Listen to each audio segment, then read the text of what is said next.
투자의 귀재로 불리는 워렌 버핏의 자산 가치는 현재 826억 달러로 세계 6위에 올라 있다. 한국 돈으로는 무려 95조가 넘는 돈이다. 여기서 더 놀라운 점은 95조 중 90% 이상이 65세 이후에 벌었다는 것이다. 보통 사람들은 정년인 65세까지 대부분의 돈을 벌고 노후에는 그동안 벌었던 돈을 쓰면서 자산이 줄어드는 것과 대비해 극명한 차이다. 어떻게 이것이 가능했을까? 바로 복리의 마법을 워렌 버핏은 10살 때 깨우쳤다. $1000 버는 법에 관한 책을 읽고 장기 투자의 중요성을 10살 때 습득해 버린 것이다. 복리의 마법을 실감하기 위해 연수익 10%로 가정해 1000만원을 가만히 두었을 때 어떻게 불어나는지 계산해 보았다. 5년 후면 1600만원, 10년 후엔 2600만원, 15년 후엔 4200만원, 20년 후엔 6700만원, 30년 후엔 1억 7천만원, 50년 후면 무려 11억 7천만원이다.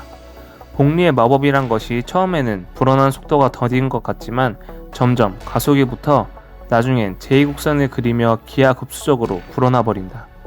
워렌 버핏이 65세 이후에 번 돈이 현 자산 95조 중 무려 90%를 차지하고 있는 것은 이 복리의 마법을 누렸기 때문이다. 이번엔 연수익 10%에 1000만원을 가만히 두는 것이 아닌 연마다 1000만원을 꼬박꼬박 넣는다고 가정해서 계산해 보았다.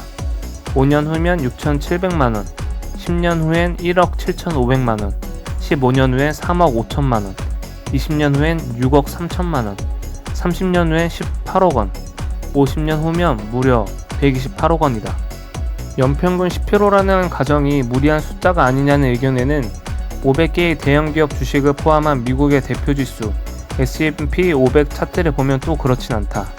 S&P 500은 지난 30년간 연평균 11%의 수익률을 기록했다. 특정 기업이 아닌 S&P 500 지수에만 투자해도 연평균 10%의 수익률이 충분히 가능했다는 것이다. 하지만 이것은 장기 투자했을 때의 이야기다. 11%의 수익률을 보인 S&P 500 지수와 달리 주식기업 펀드의 실제 투자자 연평균 수익률은 3.7%였다. 샀다 팔았다를 반복하며 고점 매수와 저점 매도를 반복하니 시장 자체의 수익률보다 7%나 떨어지는 수익률을 기록한 것이다. 뜨거운 상승을 거듭한 후에 뛰어들고 침몰이 한창 진행 중일 때는 배전에서 뛰어내리니 그냥 들고만 있어도 나오는 시장 평균 수익률보다도 안 나온 것이다. 더욱이 샀다 팔았다를 반복하면 수수료와 세금만 더 지불할 뿐이다. 사실 주식 투자는 이 기업이 앞으로 성장하며 돈을 계속 잘 벌 것을 예상하고 지분을 일부 소유하여 앞으로 이 기업이 버는 돈을 나누어 갖는 것이다. 내가 투자한 기업이 성장하며 이익이 늘어남에 따라 시세 차익과 배당으로 장기 투자한 돈이 복리로 불어나는 효과를 누리게 되는 것이다. 물론 단기적인 변동성은 있겠지만 이에 굴하지 않고 워렌 버핏처럼 앞으로 꾸준히 성장할 것 같은 회사에 장기 분산 투자하여 복리의 마법을 누려보자. 워렌 버핏은 오랫동안 모두살라 기법을 권유했다. 모두살라는 무려 969년을 살았다고 성경으로부터 전해지는 인물이다.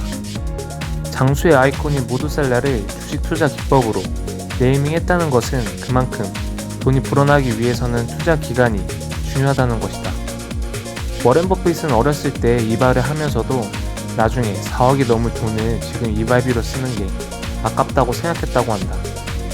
어렸을 때부터 작은 지출에도 투자와 시간이 반영됐을 때의 가치를 떠올렸던 것이다. 이처럼 복리의 마법을 일찍 깨닫고 모두살라 기법을 주식과 삶에 적용해온 워렌 버핏은 얼마 전 90세 생일을 맞은 현재 세계 6위 부자다.